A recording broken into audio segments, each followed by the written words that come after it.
വലിയ കുന്നുകളും മറുവശത്ത് ഭയങ്കരമായ താഴ്ചയുള്ള കൊക്കയുമായ അത്തരത്തിലുള്ള യാത്രാ വഴിയാണ്. ഒരു വണ്ടിക്ക് പോകാവുന്നതേ വഴിപ്പേ ഉള്ളൂ. ഇന്ത്യയിലെ പ്രഭാതമൊക്കെ മനസ്സിൽ നിന്ന് മായാത്ത കാഴ്ചകളാണ്. മാത്രമല്ല തിരിച്ചു വന്ന ഞങ്ങൾ മുഞ്ചിയിൽ 5 ദിവസം കുടുങ്ങിക്കിടക്കും.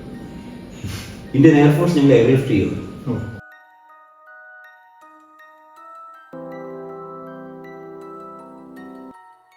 Mosaic India.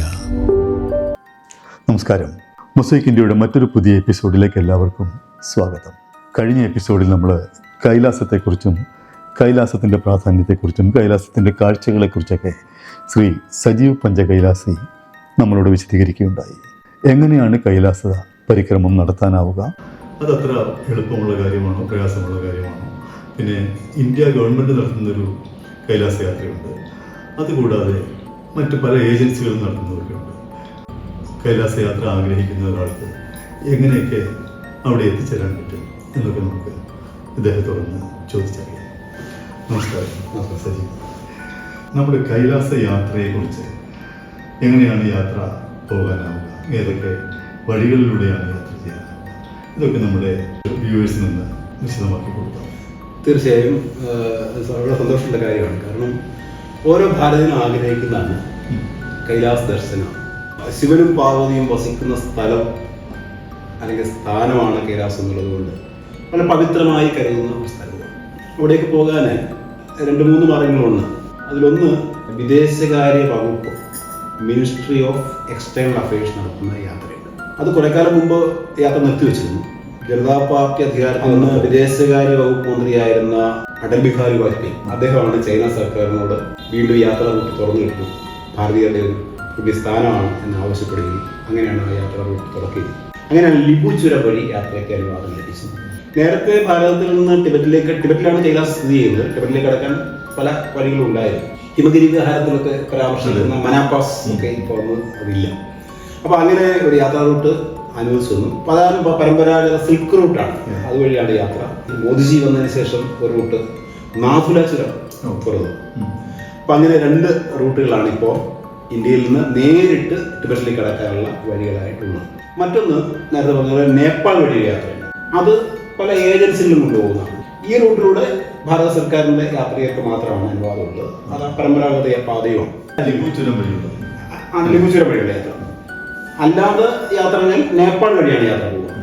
അപ്പോൾ അവിടെ ഒരു യാത്ര ചെയ്താൽ ഭാരത സർക്കാരിൻ്റെയും നേപ്പാൾ സർക്കാരിൻ്റെയും ചൈന സർക്കാരിൻ്റെയും 3 സർക്കാരും പിന്നെ ടിബറ്റിൻ്റെയും 3-4 രാജ്യങ്ങളുടെ അനുമതി പത്രമോ അല്ലെങ്കിൽ ഇത്തരം കാര്യങ്ങളൊക്കെ വേണം. മാത്രമല്ല യാത്ര കൊണ്ടുപോകുന്നവരുടെ ഉദ്ദേശം കൈലാസം കൊണ്ട് കാണിച്ചു തരിക കൊണ്ടുവരിക എന്നുള്ളത് മാത്രമാണെങ്കിൽ ഭാരതത്തിൻ്റെ വിദേശകാര്യ വകുപ്പ് നടന്ന യാത്രയിൽ ഓരോ ഗ്രൂപ്പിലും ഇപ്പോൾ ലൈസൺ ഓഫീസുണ്ട്. അവർ അപ്ലൈ ചെയ്താണ് ഈ ലൈസൺ ഓഫീസർ പദവിയിലേക്ക് വരുന്നത്.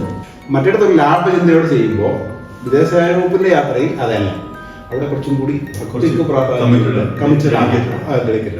അതുകൊണ്ട് തന്നെ ഞാൻ എല്ലാവരോടും പറയുന്നത്, ഈ പോവുകയാണെങ്കിൽ അവസരം കിട്ടിയാൽ, കാരണം നറുക്കെടുപ്പാണ്, കിട്ടിയാൽ വിദേശകാര്യ വകുപ്പിൻ്റെ യാത്ര തന്നെ. ഒരു വർഷം എത്ര പേര് ഇപ്പോൾ 18 ബാച്ച്, 60 പേരുള്ള 18 ബാച്ച് ഇപ്പോൾ കൊണ്ടുപോകുന്നുണ്ട്. ഞാനൊക്കെ ആദ്യം പോകുമ്പോൾ 14 ബാച്ചാണ്. ഒരു ജൂൺ ടു സെപ്റ്റംബറാണ് യാത്രാ സമയം. അതിലെ ആദ്യ ബാച്ചുകളും അവസാന അപ്ലൈ ചെയ്യുന്നതിന് ഏതാണ്ട് ജനുവരി, ഫെബ്രുവരി, മാർച്ച് സമയത്ത് പത്രങ്ങളിൽ പരസ്യമുണ്ട്. മറ്റുള്ള വാർത്താ മാധ്യമങ്ങളൊക്കെ ഇപ്പം ഈ സോഷ്യൽ മീഡിയ പോകുന്നതുകൊണ്ട് ധാരാളം വിവരങ്ങൾ അറിയാം. ഞങ്ങൾക്ക് ആദ്യമൊന്നും പത്രങ്ങളിലൊന്നും കാണാൻ, ചെറിയ വാർത്തയൊക്കെ വരുന്നതാണ്. അപ്പോൾ അതിങ്ങനെ പരസ്യം ഉണ്ടാവും. അങ്ങനെ അവരുടെ സൈറ്റിൽ കയറിയിട്ട് www.mea.gov.in എന്ന് പറയുന്ന സൈറ്റിൽ കയറി രജിസ്റ്റർ ചെയ്യുകയാണ് ചെയ്യുന്നത്. ആ സമയത്ത് മാത്രം കൈലാസ് മൈനസ് യാത്ര എന്നൊരു ലിങ്ക് അവിടെ ഉണ്ടാകും. അതിൽ രജിസ്റ്റർ ചെയ്ത് കഴിഞ്ഞാൽ ഓൺലൈൻ ആപ്ലിക്കേഷൻ പൂരിപ്പിക്കണം. അതിന് വേണ്ടത് 18 വയസ്സ് പൂർത്തിയായിരിക്കണം, ഇന്ത്യൻ പാസ്പോർട്ട്, വാലിഡ് പാസ്പോർട്ട് ഉണ്ടാകണം, 7 വയസ്സ് കടക്കാൻ പാടില്ല. അങ്ങനെയുള്ള ആർക്കും അപ്ലൈ ചെയ്യും. നറുക്കെടുപ്പിലൂടെ അഡ്മിഷൻ കിട്ടും. അങ്ങനെ 60 പേരുള്ള ഒരു ബാച്ചിനെ തിരഞ്ഞെടുക്കുകയും അല്ലെങ്കിൽ ഒരു കൺഫേം ലിസ്റ്റ് കൊടുക്കുകയും അതോടൊപ്പം ഒരു വെയിറ്റ് ലിസ്റ്റ് തയ്യാറാക്കുകയും ചെയ്യും. വെയിറ്റ് ലിസ്റ്റ് വരുന്നവർക്കും അവിടുന്ന് അറിയിപ്പ് വരും, നിങ്ങൾ 5000 രൂപ അടച്ചാൽ ആരെങ്കിലും കൺഫേം ലിസ്റ്റ് ഒഴിവാകുകയാണെങ്കിൽ നിങ്ങളെ ഉൾപ്പെടുത്തുന്നതിന് നോക്കാൻ വരും. അപ്പോൾ അങ്ങനെ ഫൈനൽ ബാച്ച് തിരഞ്ഞെടുക്കപ്പെട്ട് കഴിഞ്ഞാൽ നമ്മളെ വിവരം അറിയിക്കും, നിങ്ങൾ ഇത്രാം തീയതി യാത്രയ്ക്ക് വേണ്ടി തയ്യാറായി വരണമെന്നാണ് പറയുന്നത്. അതോടൊപ്പം യാത്ര മുഴുവൻ ഷെഡ്യൂൾ നമുക്ക് അയച്ചു തരും. ഏതൊക്കെ ബാച്ച് ഏതൊക്കെ ദിവസം എവിടെയൊക്കെ എത്തും, എവിടെ സ്റ്റേ ചെയ്യും, എന്ന് കൈലാസ ദർശനം നടത്തും, മാനസരോവരം ദർശനം നടത്തും തുടങ്ങി ഓരോ ബാച്ചിൻ്റെയും ഈ 18 ബാച്ചിൻ്റെയും ഡീറ്റെയിൽസ് നമുക്ക് അവർ അയച്ചു തരികയും ചെയ്യും. വെൽ പ്ലാൻഡ്, യാതൊരു അണുവിട മാറ്റമില്ലാത്ത രീതിയിൽ ഒരു ബാച്ച് തിരികെ വരും.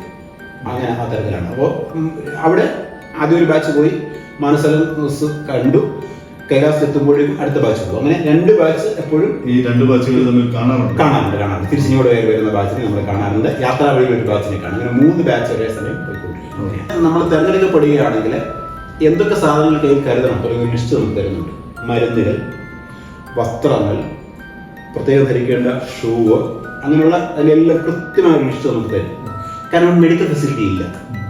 അതുകൊണ്ട് തന്നെ നമ്മൾ ഒരു ഇൻഡെമിനിറ്റി ബോണ്ട് കൊടുത്തിട്ടാണ് പോകുന്നത്. അതിലൊരു ഫോം അവർ തരും. അത് സ്റ്റാമ്പ് പേപ്പറിൽ നമ്മൾ ഇവിടുന്ന് പ്രിന്റ് ചെയ്ത് ഒരു മജിസ്ട്രേറ്റോ ഇങ്ങനെയുള്ള തരത്തിലുള്ള ആളെ കൊണ്ട് കൗണ്ടർ സൈൻ ചെയ്ത് അത് കയ്യിൽ കരുതിയിരിക്കണം. അല്ലെങ്കിൽ അവിടെ ചെന്ന് നമ്മൾ എടുക്കേണ്ടി വരും. അവിടെ വെച്ച് എന്തെങ്കിലും സംഭവിച്ചാൽ അതിൻ്റെ സംസ്കരിക്കാനുള്ള അനുവാദം ഉൾപ്പെടെയാണ് കൊടുക്കേണ്ടത്. 2 സാക്ഷികളെയൊക്കെ വെച്ചിട്ടാണ് കൊടുക്കുന്നത്. അപ്പോൾ ഞാൻ ആദ്യം പോകുമ്പോൾ എൻ്റെ സ്കൂളിൻ്റെ മാനേജരും എൻ്റെ ഹെഡ് മിസ്സസും ഒക്കെയാണ് അതിൽ സാക്ഷിയാക്കപ്പെട്ടിരുന്നത്. വീട്ടിലൊക്കെ പറഞ്ഞിട്ടാണ് പോയത്. കുറച്ച് റിസ്ക് യാത്രയായതുകൊണ്ടായിരിക്കും അങ്ങനെ ചെയ്യുന്നത്. അപ്പോൾ അവിടുന്ന് നമ്മൾ തിരഞ്ഞെടുക്കപ്പെടുകയാണെങ്കിൽ നമ്മളെ ദില്ലിയിലേക്ക് എത്താൻ പറയും. അപ്പോൾ തിരഞ്ഞെടുക്കപ്പെടുന്ന 60 പേരുണ്ടെങ്കിൽ 60 പേരെയും ഒരു ബാച്ചിൽ 60 പേര് എത്തിയാൽ അവരെ ദില്ലി ഹാർട്ട് ആൻഡ് ലങ് ഇൻസ്റ്റിറ്റ്യൂട്ടിൽ കൊണ്ടുപോയി മെഡിക്കൽ എത്തി. അപ്പോൾ ചെല്ലുന്ന ദിവസം ഒരു നമ്മുടെ യാത്രയുടെ 2 ദിവസം മുമ്പ് അവിടെ ചെന്നാൽ പോലും അവിടെ ഗുജറാത്തി സമാജ് സദനിൽ താമസിക്കാൻ സൗകര്യമുണ്ട്. AC അക്കോമഡേഷൻ ഉണ്ട്, ഡോർമെറ്ററി അക്കോമഡേഷൻ ഉണ്ട്, ഭക്ഷണം ഫ്രീ ആണ്, എല്ലാം പിന്നെ ഫ്രീ ആണ്. ഫ്രീ എന്ന് വെച്ചാൽ ബാക്കിയുള്ള കാര്യങ്ങൾക്കെല്ലാം പൈസ പണം കൊടുക്കണം. ഏതാണ്ട് 1.25 ലക്ഷം രൂപ, 2 ലക്ഷം, 2.5 ലക്ഷം രൂപ ഇപ്പോൾ ആകുമെന്ന് തോന്നുന്നു. കാരണം ഞാനൊക്കെ ആദ്യം പോകുമ്പോൾ ഡോളറിൻ്റെ വില 40 രൂപയൊക്കെ ഉള്ളു. ഇപ്പോൾ 80 രൂപയൊക്കെ ആയതുകൊണ്ട് ചാർജ് കുറച്ചുണ്ടാവും. അതൊരു കൃത്യം തുകയല്ല. ആദ്യമൊക്കെ $750 ചൈനയുടെ എൻട്രി ഫീസ്. ചൈന ടിബറ്റിലേക്ക് കിടക്കാൻ വാങ്ങുന്ന എൻട്രി ഫീസാണ്. പിന്നെ അവസാനം $900 പിന്നെ അവിടുത്തെ ജനങ്ങൾക്കൊരു $500 കയ്യിൽ കരുതണം, $500-600 കരുതണം. അത് ചൈനീസ് യുവാൻ അവിടെ ചെന്ന് യുവാൻ ആക്കാൻ പറ്റും, മാറാൻ സൗകര്യം ചെയ്ത് തരും. ഇവിടെ നമുക്ക് യുവാൻ കിട്ടത്തില്ല, അവിടെ അത് സൗകര്യമാണ്. അപ്പം അങ്ങനെ അത്രയും പണം കയ്യിൽ കരുതണം. പിന്നെ ഇന്ത്യയിലെ താമസവും ഭക്ഷണവും ചെയ്യുന്നത് KMDN ആണ്, കുമയൂൺ മണ്ഡൽ വികാസ് നിഗം എന്ന് പറയുന്നത് ഉത്തരാഖണ്ഡ് സർക്കാരിൻ്റെ ടൂറിസം ഡിപ്പാർട്ട്മെൻറ്റാണ്. ഇത് ഈ 2 മലനിരകളാണുള്ളത്. കുമയൂൺ മലനിരകളും ഗഡ്വാൾ മലനിരകളും. അല്ലെങ്കിൽ കുമയൂൺ മലനിരകളിലാണ് ഈ പറയുന്ന നമ്മുടെ യാത്രാ വഴി. അതുകൊണ്ടാണ് KMBN. ഗഡ്വാളിൻ്റെ GMB എന്ന് പറയുന്ന വേറെ ഇതുണ്ട്. ഈ കുമയൂൺ മലനിരകളിൽ പൊതുവെ ജനവാസം കുറവാണ്.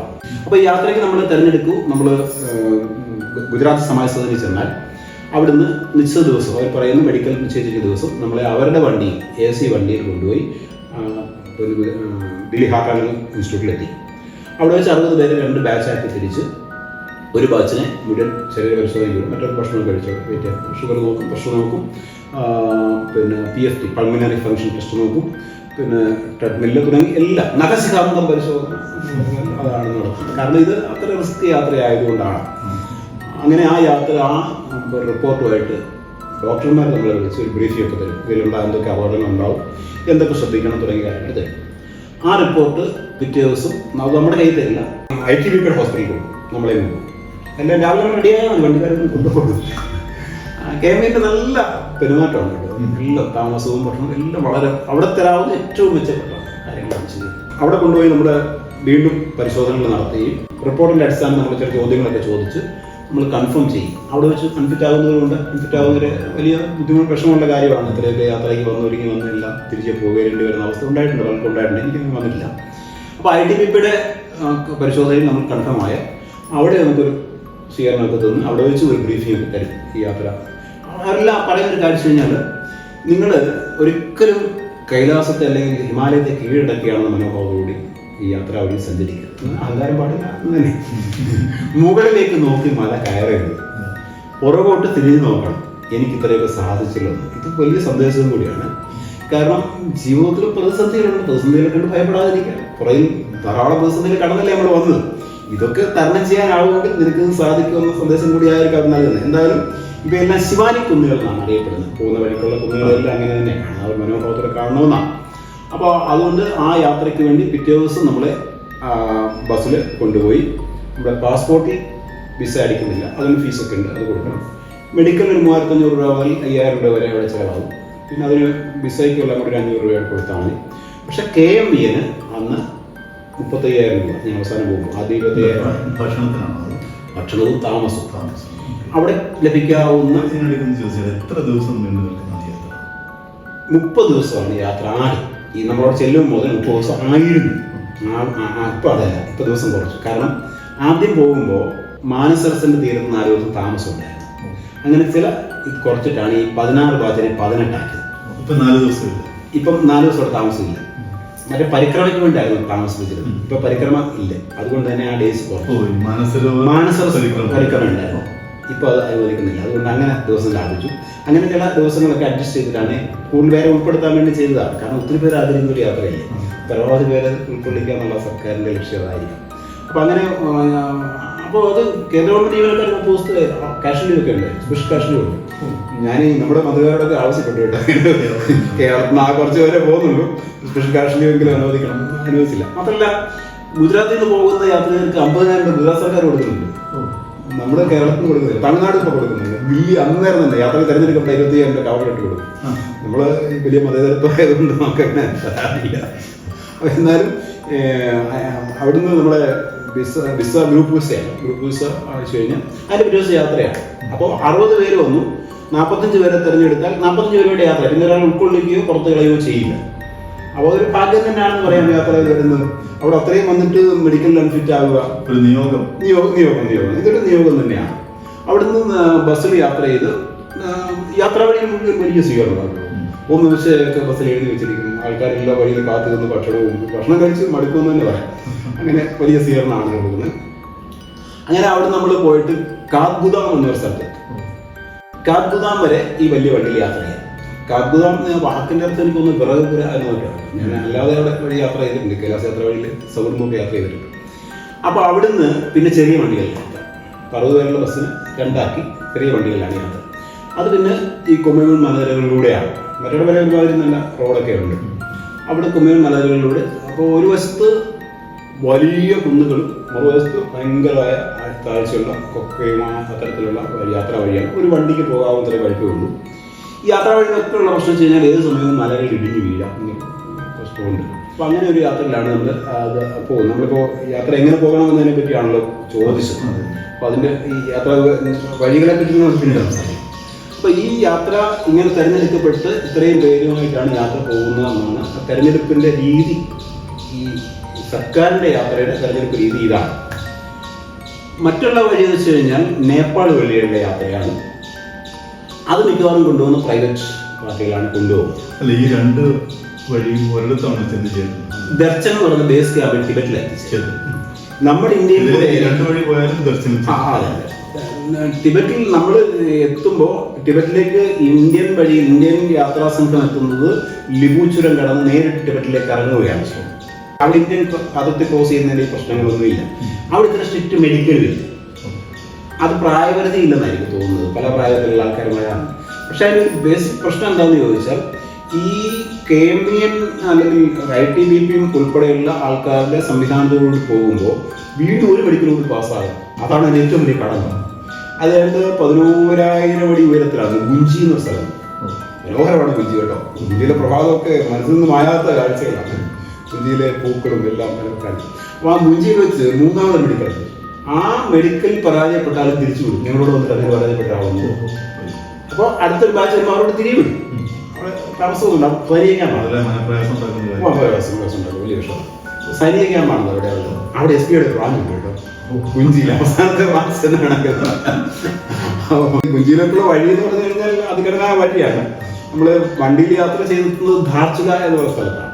ധാർച്ചുല ഇന്ത്യയും നേപ്പാളിനെയും വേർതിരിച്ചുകൊണ്ട് കാളി നദി അങ്ങനെ ആർത്തലച്ചൊഴുകുകയാണ്. ഒരുപക്ഷെ ഒരു ഉത്തരേന്ത്യൻ നദികളിലെ ഏറ്റവും അപകടകരമായ നദി എന്ന് വേണമെങ്കിൽ കാളിയെ വിളിക്കാം. കാരണം കാളി ക്രോസ് ചെയ്തിട്ട് നമ്മൾ വേണം അക്കരയോട്ടൊക്കെ പോകാം. പാലമൊക്കെ ഉണ്ട് അവിടെ അവരുടെ സൈനികരും നമ്മുടെ സൈനികരുടെയും കാവലൊക്കെ ഉണ്ട്.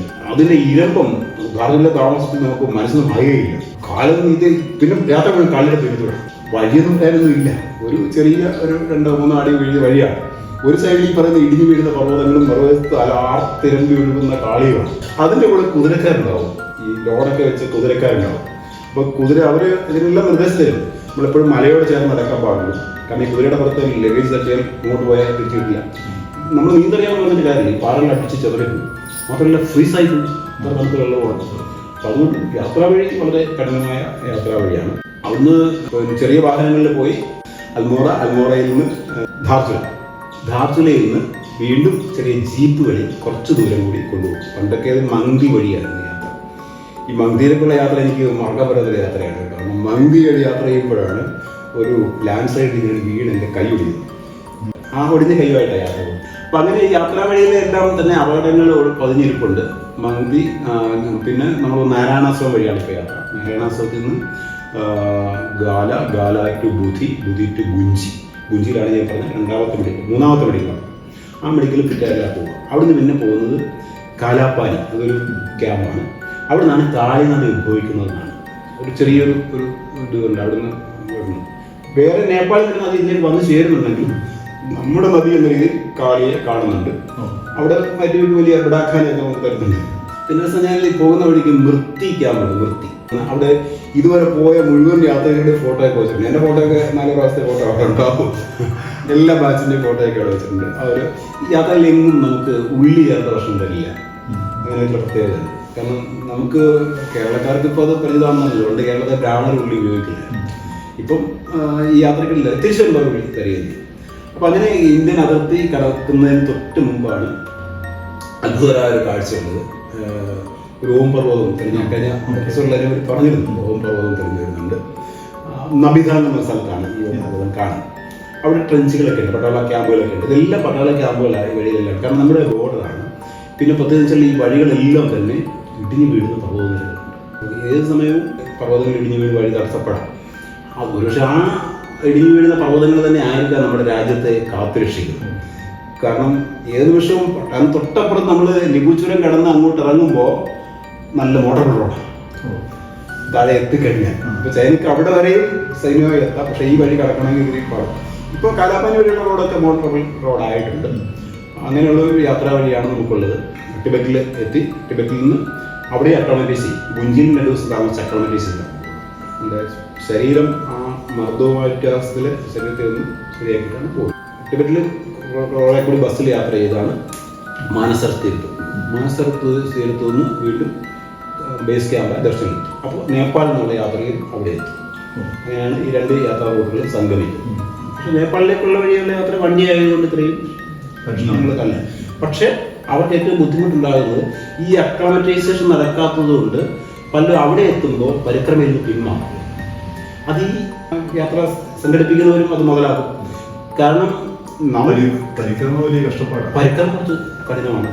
പരിക്രമ കുതിരപ്പുറത്ത് ചെയ്യാം. കുതിരയെല്ലാം മ്യൂള ഉണ്ട്, മറ്റേ കോവർ കഴുതപ്പുറത്ത് ചെയ്യാം. പക്ഷെ അതും കഠിനമാണ്. അതും ചില സ്ഥലങ്ങളിൽ കുതിര കയറാത്ത സ്ഥലങ്ങളുണ്ട്. അപ്പോൾ യാത്രാ വഴി ഞങ്ങളുടെ കൂടെ നടന്നു വരുന്നവരും മ്യൂളിനെ എടുക്കാറുണ്ട്, അതിന് പുറത്ത് യാത്ര ചെയ്യാറുണ്ട്. ചിലയിടത്ത് ലൈസൻസ് ഓഫീസർമാർ നിർബന്ധമായി പറയും കുതിര എടുത്തിരിക്കണം എന്ന് പറയും. എല്ലാ ബാച്ചിലും ഇവർ ഡോക്ടറെ ഉൾപ്പെടുത്താറുണ്ട്. ചില ബാച്ചിൽ ഡോക്ടറുകളെങ്കിൽ അവർ നിർബന്ധമായി കുതിര എടുക്കണം. എന്നെ കൊണ്ട് പ്രാവശ്യം കുതിര എടുപ്പിച്ചു. ഗുഞ്ചി ടു കാലാപ്പാനി ടു നബിധാൻ നല്ല റൂട്ടാണ്. അപ്പോൾ അവിടെ ഒരു ഡോക്ടർ എൻ്റെ ബി പി നോക്കിയിട്ട് ബി പി കൂടുതലാണ്, നിങ്ങൾ കുതിര എടുത്ത് വെക്കുന്നത്. എടുക്കില്ല എന്ന് പറഞ്ഞാൽ കൊണ്ടുപോയില്ലെങ്കിലോ കൊണ്ട് കുതിര എടുത്തു. അവിടെ അപ്പം ഞാൻ ഇറങ്ങി നടന്നു. അയാൾ അതിർത്തി വരെ വന്നു. അതിർത്തി വരെ വന്നിട്ട് തിരിച്ചു കയറി എടുത്തു. സാറേ എൻ്റെ കാശ് തന്നു, ഞാനിങ്ങനെ പോയല്ലോ. സാറിന് നല്ല കാലമല്ല, ഞാൻ നടന്നു പോന്നു. താഴേക്ക് ഉള്ള യാത്ര വഴി കാണാനില്ല, മഞ്ഞ് മൂടിക്കിടക്കുക. പിന്നെ ഒരു ലക്ഷ്യം വെച്ചിട്ടാണ് പോകുന്നത്. തിരിച്ചു വരുമ്പോൾ അവിടെ 15 ദിവസം നടപ്പാണ്.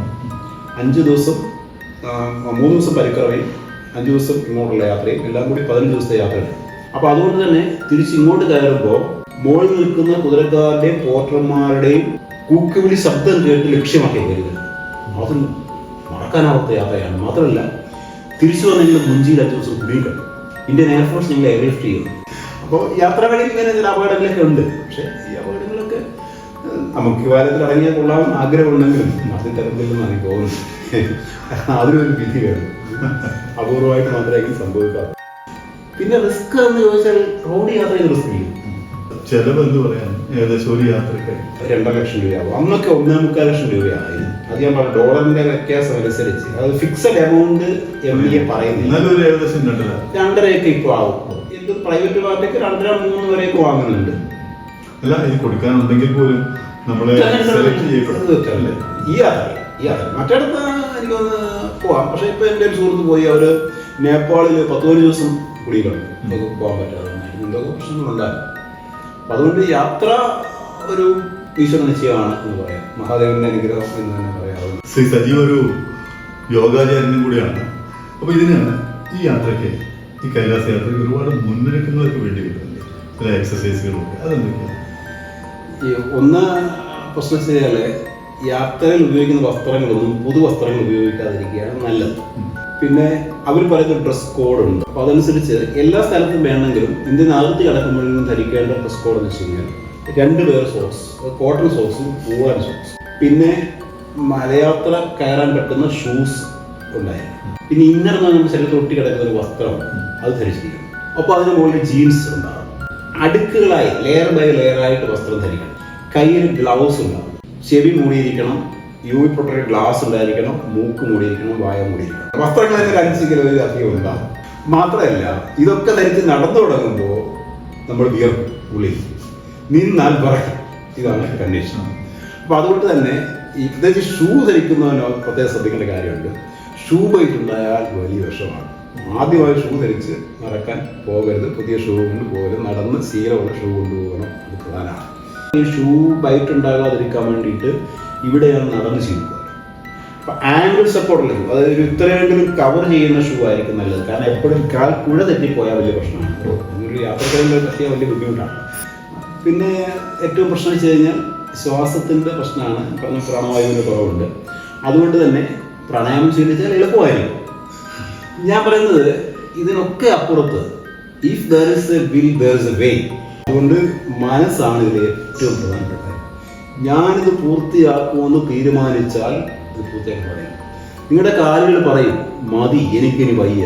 അപ്പോൾ കാലിനോട് പറയണം പോരാ, നീ എന്നെ അവിടെ കൊണ്ട് എത്തിച്ചേ പറ്റൂ എന്ന് പറയുന്ന മാനസികാവസ്ഥ ഉണ്ടായെങ്കിൽ യാത്ര പൂർത്തിയാക്കാൻ പറ്റും. കുതിരപ്പുറത്തെ യാത്രയൊക്കെ ഉണ്ടെന്ന് പറഞ്ഞാലും ചിലടത്തൊന്നും കുതിര കയറില്ല.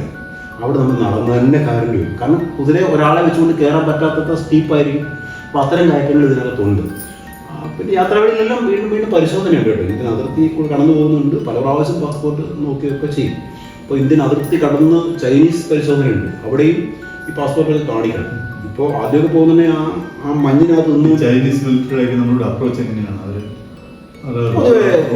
റൂഡായിരുന്നു പണ്ടൊക്കെ വായിച്ചിട്ടുണ്ടെങ്കിലും, വേരാമൻ സെൻട്രൽ വായിച്ചിട്ടുണ്ടെങ്കിലും ഇപ്പോൾ അതൊക്കെ മാറിയിരിക്കുന്നു.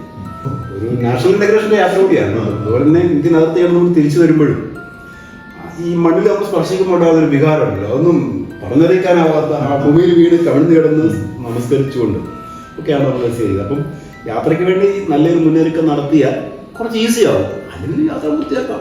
കുതിരപ്പുറത്തൊക്കെ പോയിട്ടാൽ യാത്ര പൂർത്തിയാക്കാം. ഈ പോകുന്ന എല്ലാവരും യാത്ര ഏതാണ്ട് പൂർത്തിയാക്കി തന്നെ വരാറുണ്ട്. കാരണം മാനസികാവസ്ഥ അതുകൊണ്ടാകാം.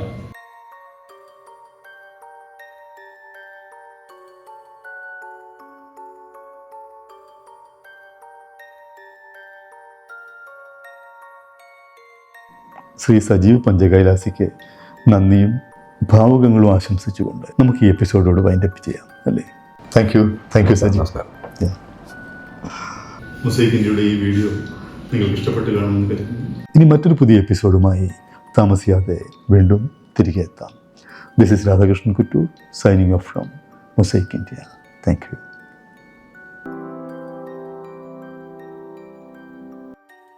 Mosaic India, a mirror to memorable musings. Magniloquent, optimistic, zestful, awesome, inspirational and courageous.